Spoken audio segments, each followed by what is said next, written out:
When you do nothing, nothing happens. Best time to take action is now. This is the time to work on you and your business. So I've created a group, an online academy for professionals and entrepreneurs. Power Partners will help you to start helping yourself. Helped me change my life and my business. It's not a Toastmasters, it's not a BNI, it's not any of these, but it is. So it's all this stuff in one place. Get the results that you deserve right now. So what are you waiting for? Let's make it happen. See you in Power Partners.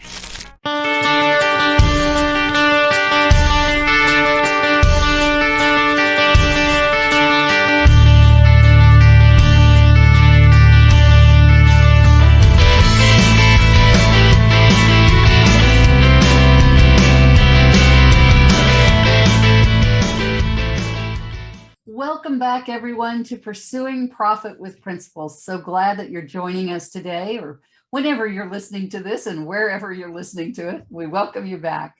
I am delighted to introduce you to my guest today. Haven't known this gentleman very long, but I tell you, I'm very impressed with what he's doing, and I just had to share him with you.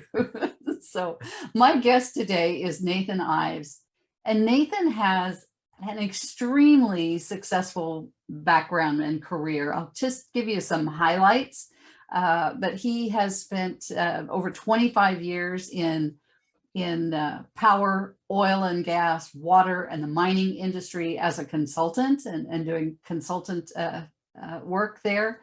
He's an experienced management consultant, serves as a trusted advisor to executives and senior managers at dozens, catch that folks, dozens of Fortune 500 government and large regional utilities. He helps them define their organizational needs and develop and manage complex mission critical projects needed to improve operational effectiveness and lower costs. But he's also taken some turns in his career. And we're going to talk about one of those turns today. And he's going to share with us why he took this turn and how that's working out for him. But let me tell you just a tad bit about that term. He now publishes Eminence Building for individuals and small business. I really can't wait to hear more about that. So he has found a way to help you build your preeminence in the market and to market in ways either free or paid that gets you out in front of a lot more people and the services that you offer. And it's brilliant what he's doing. So welcome, Nathan. So glad to have you on the show today.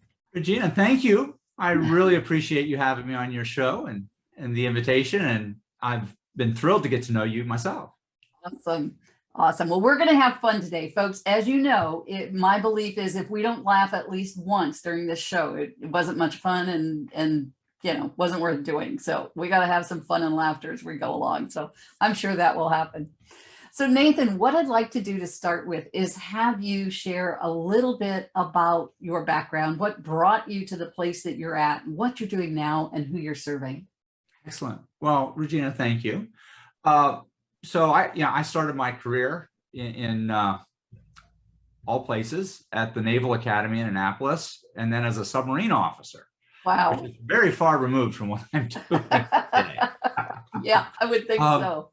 But it explains how I got into the energy business. So I got out of the Navy, worked at a commercial nuclear power plant, making electric power for the Philadelphia region, and then went on to an oversight organization that does consulting and inspections for those, and had the privilege of working for companies like Deloitte and Ernst & Young, two of the largest consulting firms in the world, where that got me to what you mentioned, the several dozen Fortune 500 companies, to be able to consult with them and the large government agencies and the like. So had a fantastic opportunity there.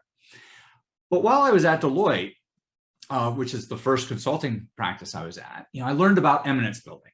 You've got to build up your market presence as an expert in the area. And that, of course, facilitates people wanting you to provide them advice, which in consulting, of course, is the business. So I started a little website that I named Strategy Driven, and I would publish on these business topics, things that I had learned along the way, best practices and the like that I enjoyed. And as it happened, I started out by writing about my favorite books. Seemed to go along with my best practices I was publishing.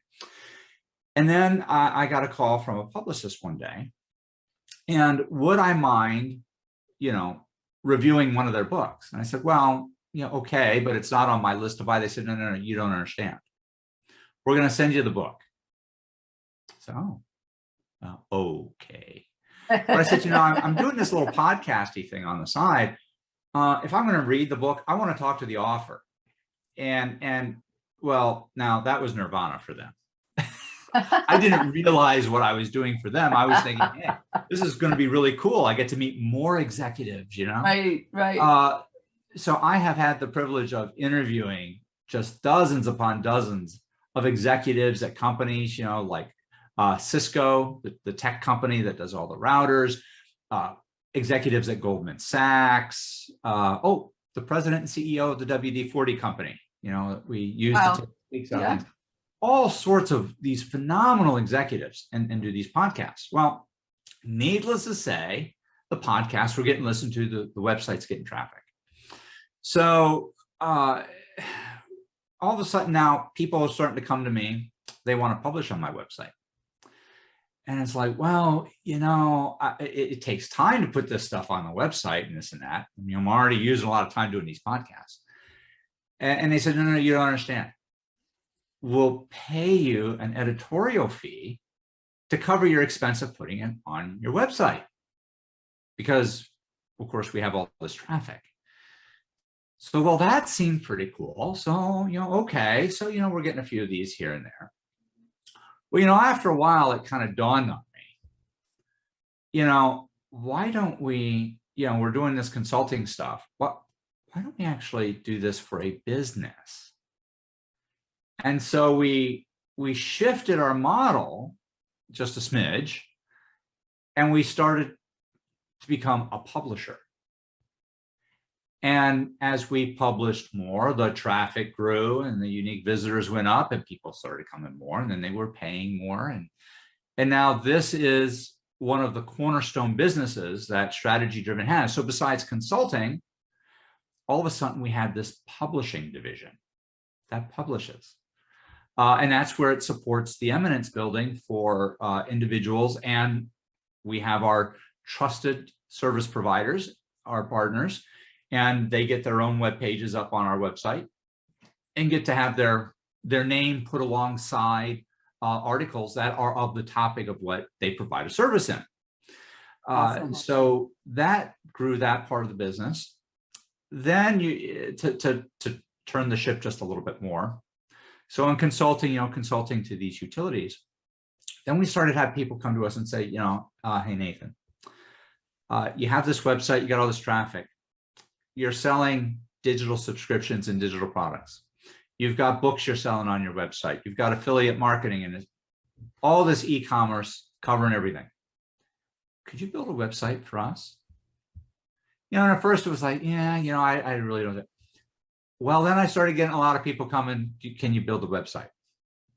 So now we build websites for folks.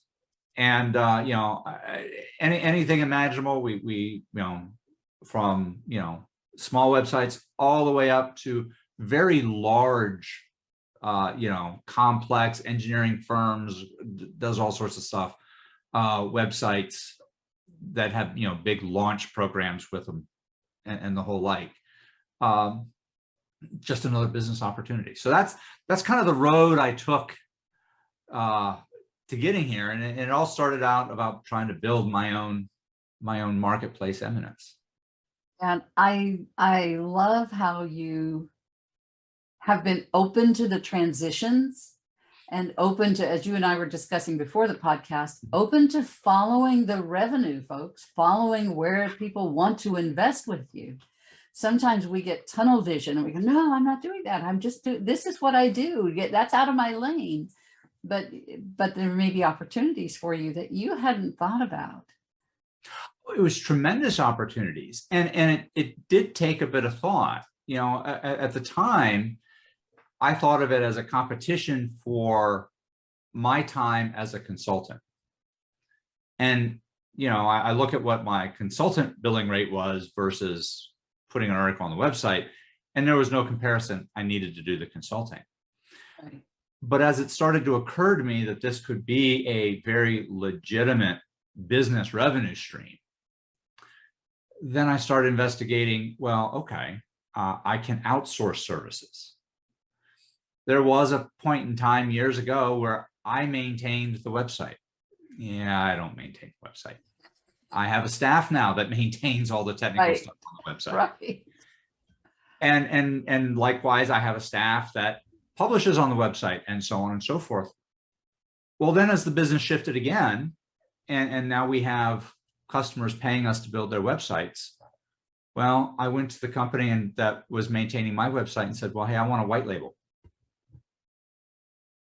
So all of a sudden, it just by being open to shifting that business model and recognizing one revenue stream, now it created strategic partnerships that allowed me to enhance my next customer stream. So now when I sell a website, at the follow-on, you could call it an upsell or an add-on sale. But once we launch the website, we can train people to maintain it. Right. Or here's a service, and it's so reasonably priced that no one says no. Can you explain for folks who are not familiar with it, Nathan? Can you explain white label? Because there are probably folks out there that aren't familiar with that. Thank you, Regina. Yeah. So for those that don't know what white labeling is, it's when one company will do a service for another company, but use all of their branding. So in this case, I have a technology company that maintains websites. And so I have a contract with my customer, and they just come to me. They pay me for the hosting. When they submit a service request ticket for website maintenance, they send it to a strategy-driven email address that then goes and I have automatically forwarded to my technology company. When my technology company answers the phone or replies in an email, they reply via a strategy-driven email. So this company's service in this case appears to be us. Now, I, as a business owner, I am assuming the risk. If they make a mistake, I hold the liability. Correct. So that's part of the white labeling thing people need to realize also. Now, granted, if they make a mistake, my customer comes to me to have it resolved, I have that liability. I have to then turn to them and pass that liability to them. So the contracting is very important from a liability perspective, that it's what they call a pass-through. Right. Any liability I have with my customer is passed through to my partner. So I really need to understand what liability my partner is, willing to take on. And then if I want to offer additional liability because my customer is demanding it, then I have to understand that I'm assuming that risk. So there is some nuances, but that effectively is white labeling, is when a company does something on your behalf, but they look like you. Right. And we see this a lot in the market, especially with phone answering services and the like, where someone's there, to answer the phones, and they'll answer the phone and they'll actually say your company's name as though they were your employee, even though they're subcontracted. Correct. Yeah. Obviously, Nathan, you've been extremely successful in your endeavors. However, what I'd like you to talk about at the moment are some of the challenges that you face, because I think it's really important for people to understand that no matter how successful you are, no matter where you're at in your business, there's a challenge, and that every solution brings a new challenge, right? Oh, it does. So at this stage of your business, what kind of challenges are you facing? So I think, Regina, the biggest challenge we have is to get through the noise. So in today's world, with all the social media we're bombarded with, and then you have ads, and it's not like you can escape ads when you move over to Hulu or Netflix or YouTube or wherever, because you get ads there too. There's ads everywhere. So people are very overwhelmed with ads. And so to actually connect with a person, we'll just assume that everyone has a great product or service, that if you can connect with the person who has a need and that product or service will solve an issue that they have, they would be willing to buy from you. The problem is getting through all that noise. So that's what I find most challenging. Now, how we've chosen to address it is a bit different. At least I think it's a bit different. And we're a publisher, so it's really easy. We have automated systems. Strategy Driven puts out a lot of LinkedIn posts and the like every day. That's not how we do it. That reminds people when they see us in their feed that we're there, but that's not a connection. Right. So what we try to do, and LinkedIn is our preferred avenue because that's where our customers are. Okay. And as we're going forward with our services, we're also starting to look a little bit more at Facebook because we do have a customer segment there that we're going after as well. But we deliberately go out and try to connect with people on LinkedIn. And when I say we connect for through things that are very personal, things that we have in common. So for instance, I'm a member of the Forbes Business Development Network. That's something I have in common with a lot of other executives that may be either business partners or be customers for our services. So I connect. Right. I'm a former utility professional. I'm a consultant. There's any of a number of things. I'm an entrepreneur, a business owner. So we connect very personally. Now, that doesn't mean that as soon as I connect with them, all of a sudden, the next message they get is buy our stuff. Yeah. How would I know that they're even in need of our Right. stuff? And nothing turns me off faster than to get those messages. Or even in the first message, it's like, oh Right. my gosh. No, I don't want your services. Exactly. And then block or unconnect, whatever. So we tried to build a relationship. And so depending on how that connection may go, there might be something, if they're an entrepreneur with, of course, our COVID and the changing dynamic in the marketplace, digital marketing's become much more important. So I don't offer them a service. I offer them something that, hey, here's something that we've read or found that is helpful to people with your background, whatever that background was, why we connected, and it will help you in that area. I offer them other people's stuff. I was just going to say, that's a key point that everybody needs to take away from this is don't send them your own stuff. Send them someone else's stuff. Endorse that other person's content and send it along. That's right. And so one that I absolutely love, and I have been following these guys for a decade and a half or more, fellows over at a company called Manager Tools. And their whole business model is around helping, first level managers and supervisors move into that role and learn about management and how to manage folks better. So when I'm connecting with folks that are either maybe small business owners, first-time business owners, that these guys do such an outstanding job. I love their advice. They have, some free products on their website.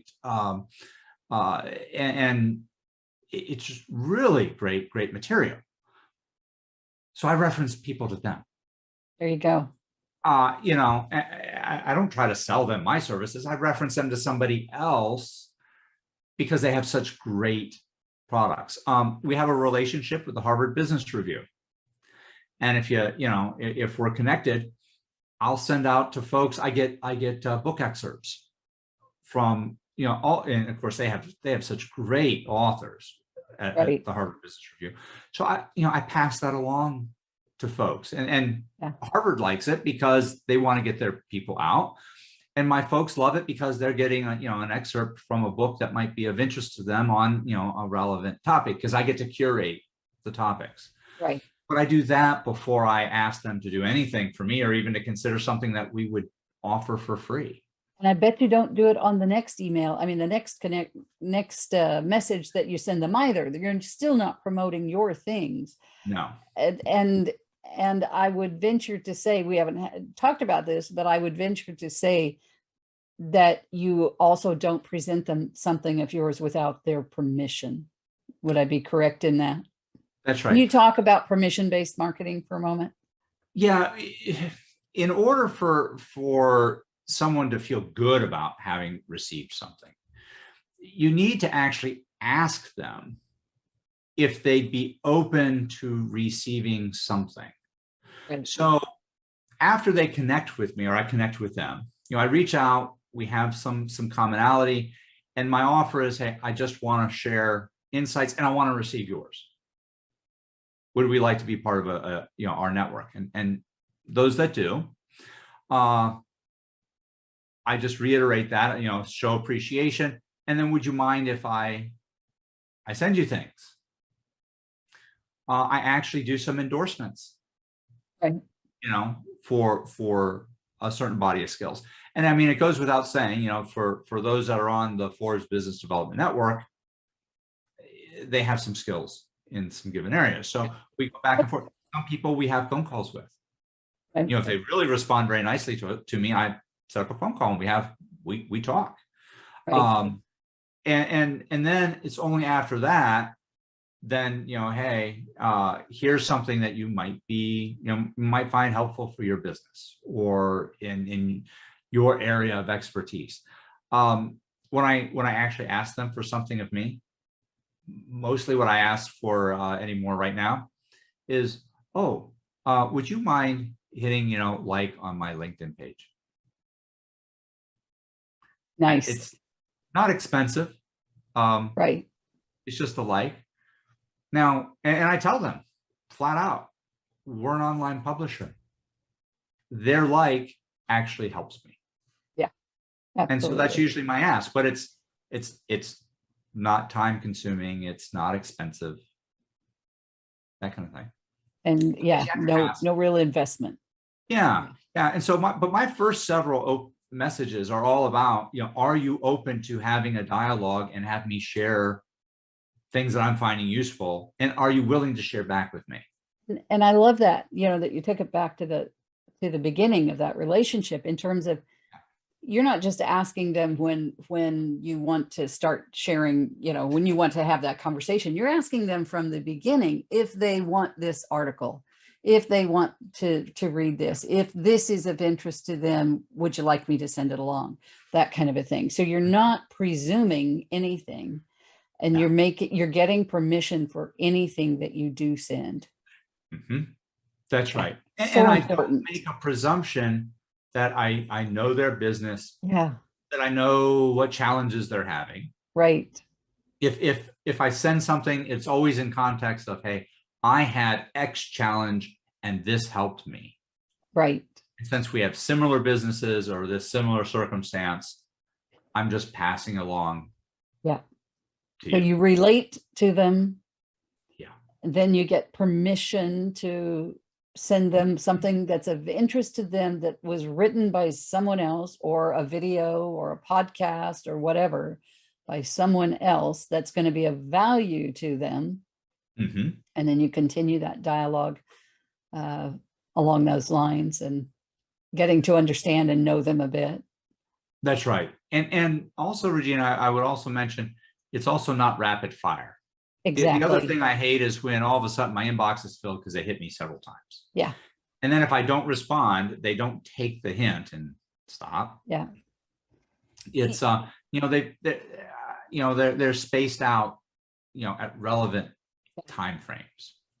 For some reason, we think in the digital world that we can do things differently in building relationships than we would if we were face to face with those people. And when you're building a relationship face to face, it's not rapid fire. It's like you see them today, maybe you don't see them again for a week, or whatever, and you build a relationship.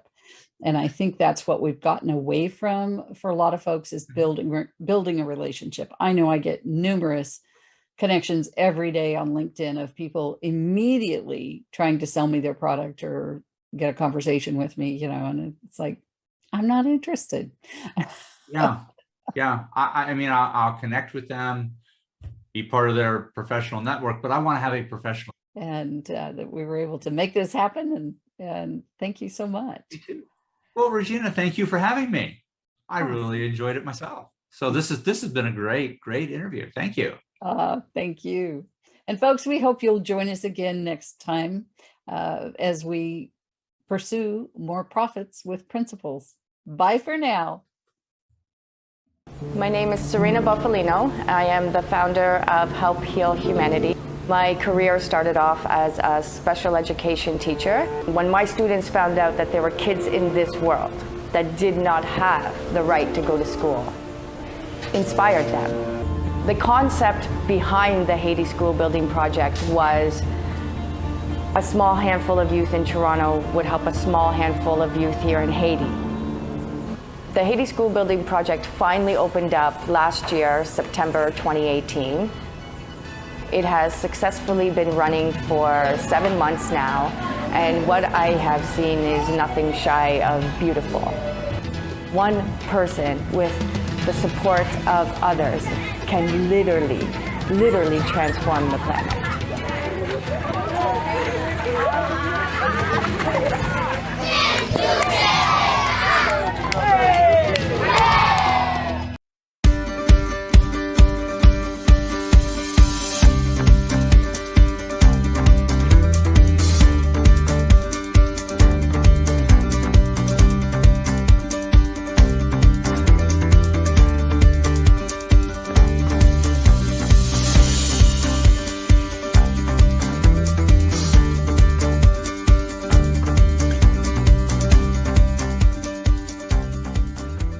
Monday. Welcome to another episode of Marketing and Mindset with America's Supermom.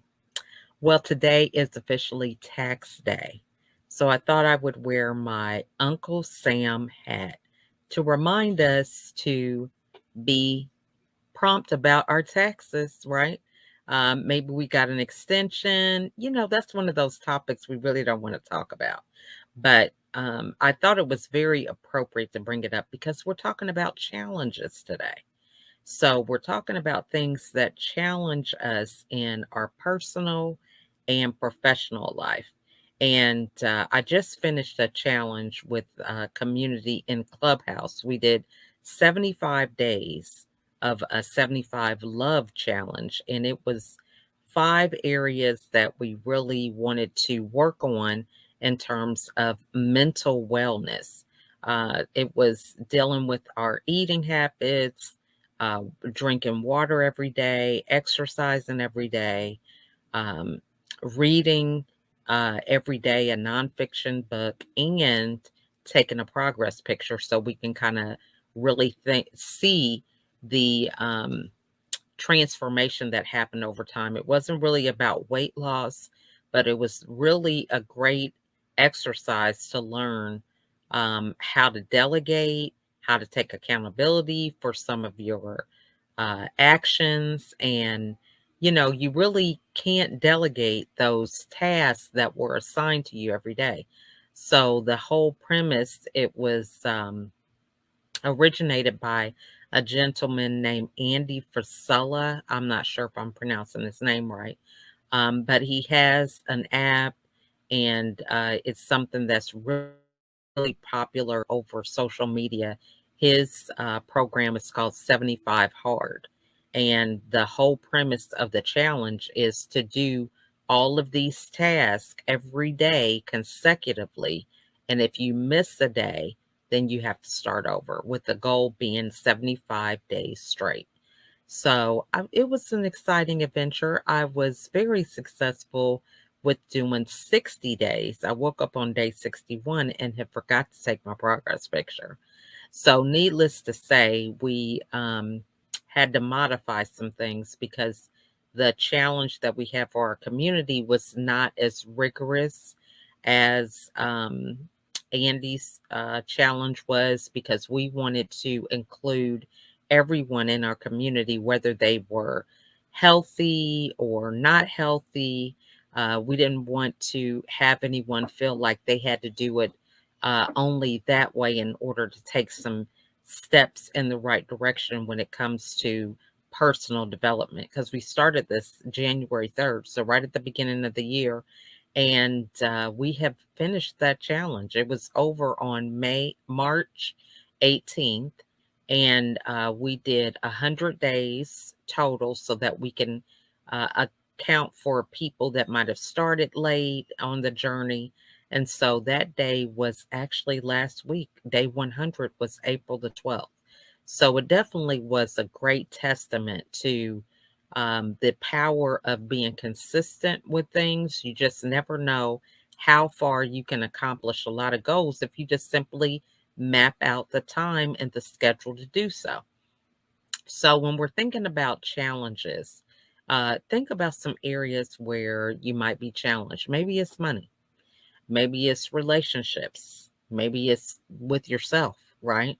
So I have a few slides that I'm going to go over because relationships is something that is really important for us to think about. And I think the first relationship that is the most important is the one that we have with ourselves. What are you telling yourself? Your inner voice, your mood, all these different things are areas that you can control. And a lot of times, if we don't take proactive activity and action with the things that we can control, it can affect how we talk to other people, how we really damage or hurt or help our relationships. It just depends on our own perspective. Because a lot of times what we do is we project to other people what we may be feeling. So the first person we need to get things right with is with ourselves. So we're going to go into some slides. I do have a master class. Just want to put that out there that I am going to be talking about a lot of these issues. When we think about relationship marketing, we first have to get things right with ourselves first. But as a result of relationship marketing, we really can add to our bottom line with our business and profitability if we're able to have healthy, thriving relationships. So as we move on, the first thing with relationships is mailbox gold. So I have a couple of things to highlight. I met a lady. Let me go ahead and change my view here. Okay.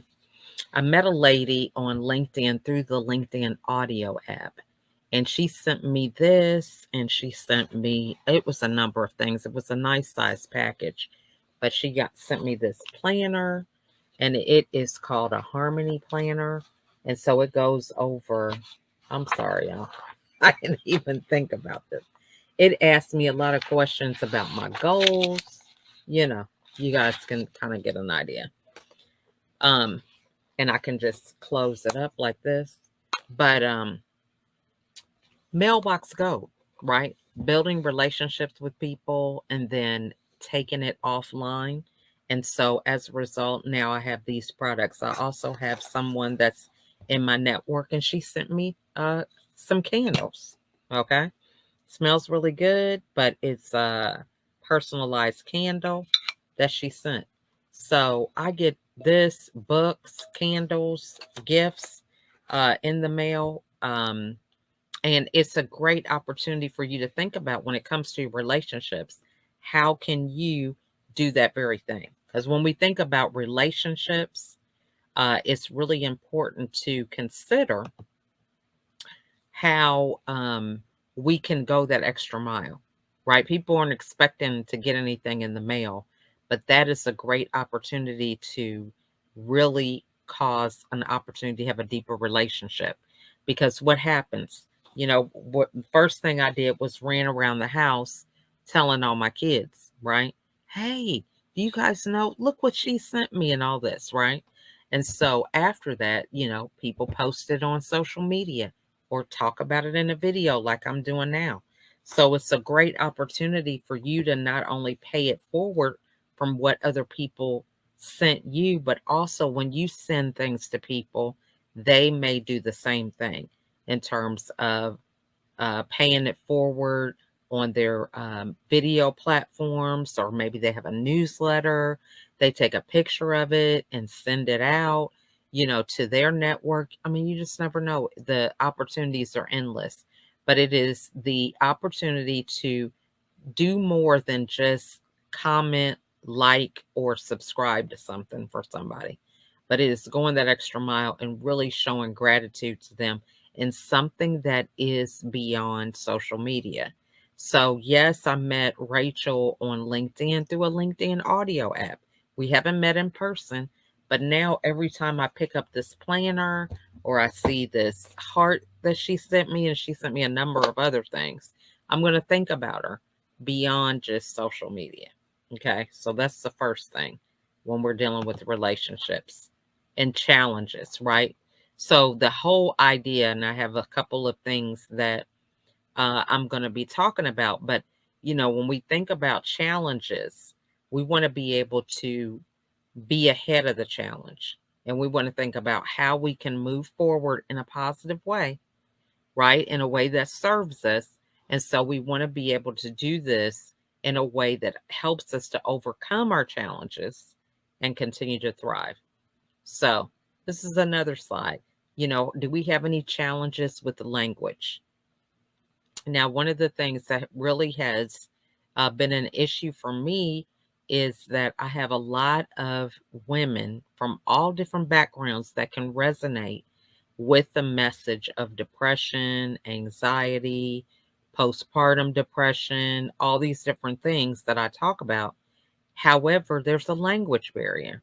So, what is your relationship to other languages, right? You might be able to connect with people. You have a great message. Now, I have been able to do at least 3, I think, episodes of my podcast in Spanish because I have a translator. But I am now just really passionate about, breaking or overcoming that language barrier and beginning to record messages in Spanish. So that means I have to learn it, right? So that's a challenge. But I'm very passionate about the message because there are women that speak Spanish that deal with the same challenges that I have every day, just being a mom, a wife, a community person, whatever it is. But it's just our language that's separating us from connecting and sharing insights that can help us in the long run. So maybe your challenge is your language or some kind of communication. So when we think about people from all different nationalities, cultures, we all have a lot in common, but we allow our differences to interfere with us being able to communicate effectively. So when you think about the challenges that you might have with language, how can you overcome that? It may mean that you get an editor who can edit some things that you've already done. If you have a newsletter or a blog, they can just translate it in a different language. Maybe you can have that particular form of media once a month. You can translate it into a different language, right?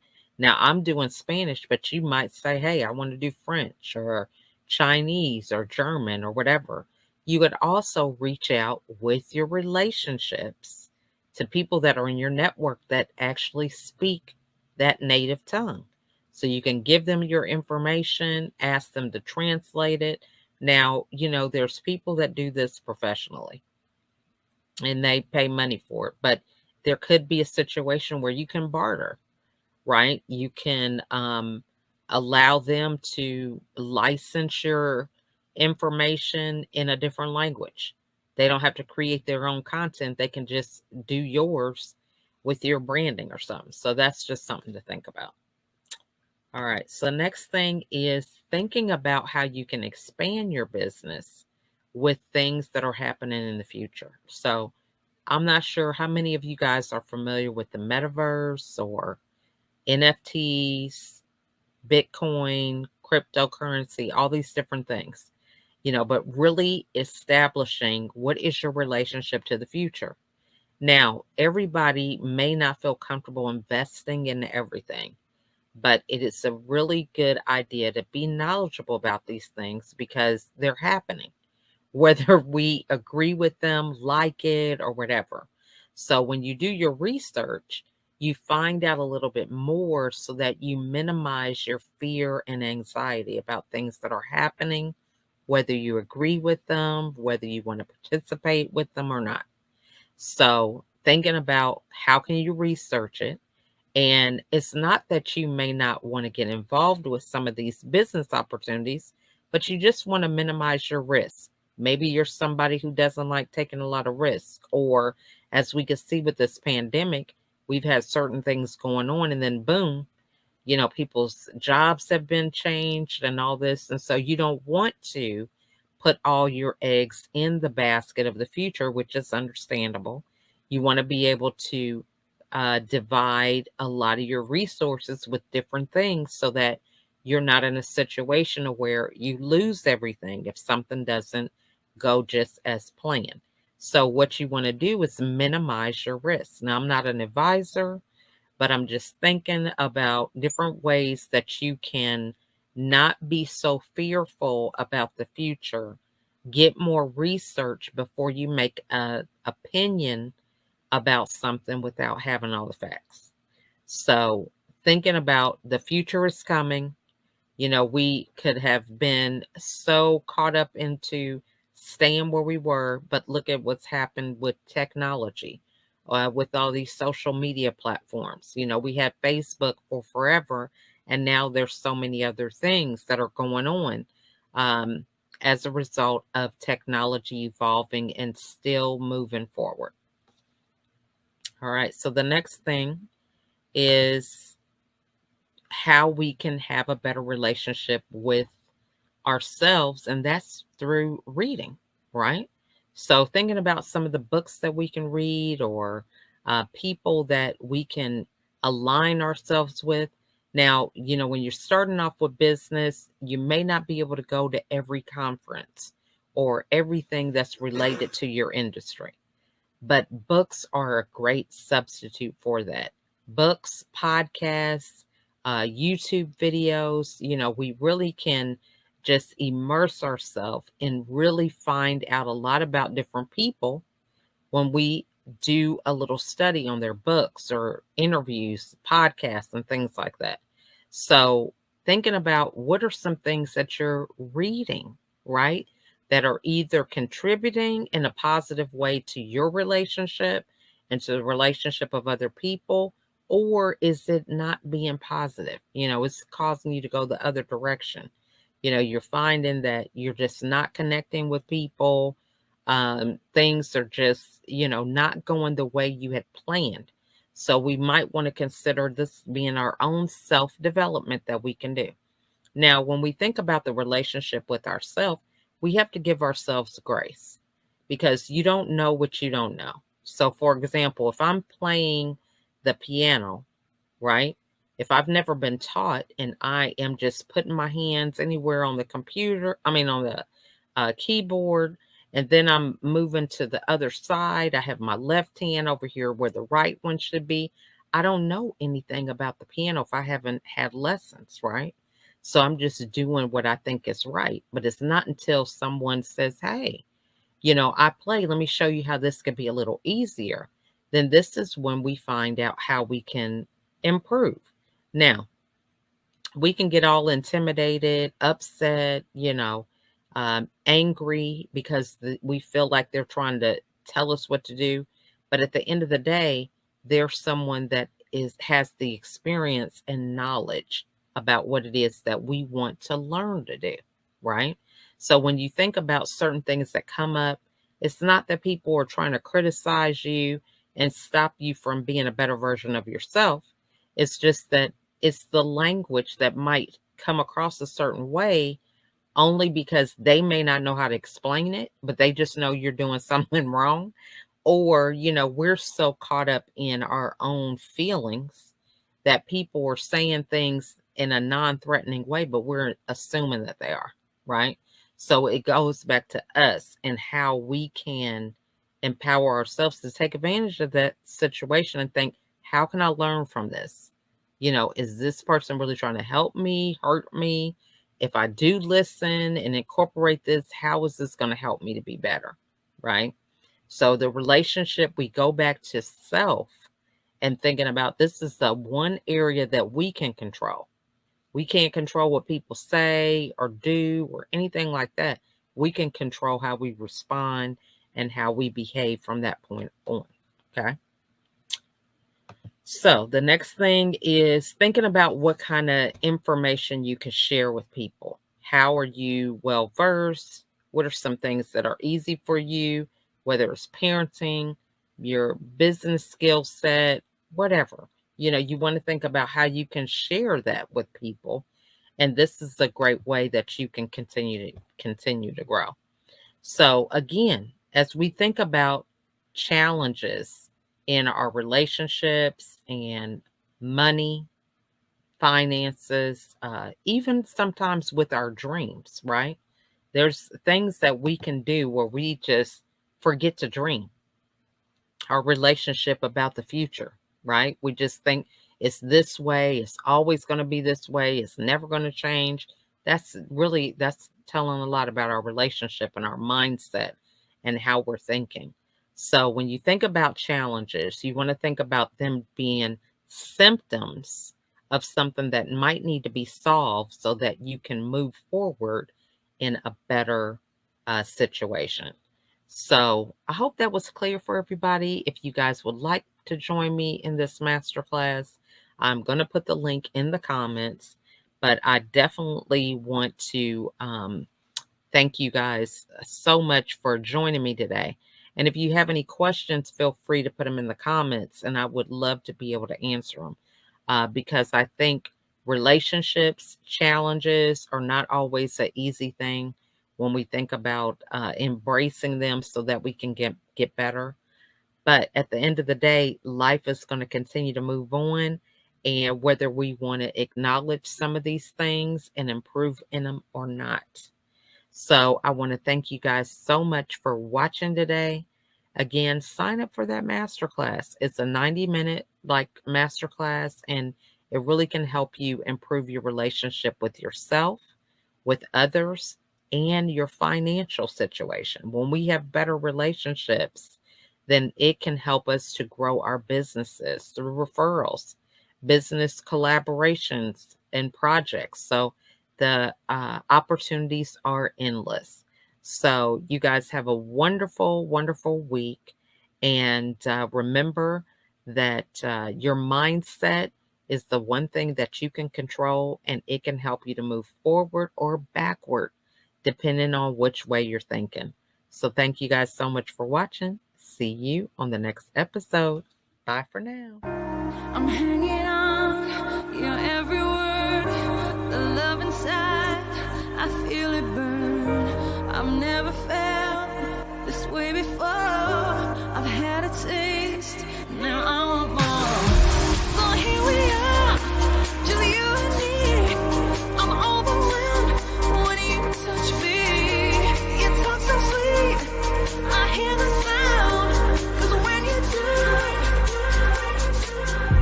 my feet won't touch the ground.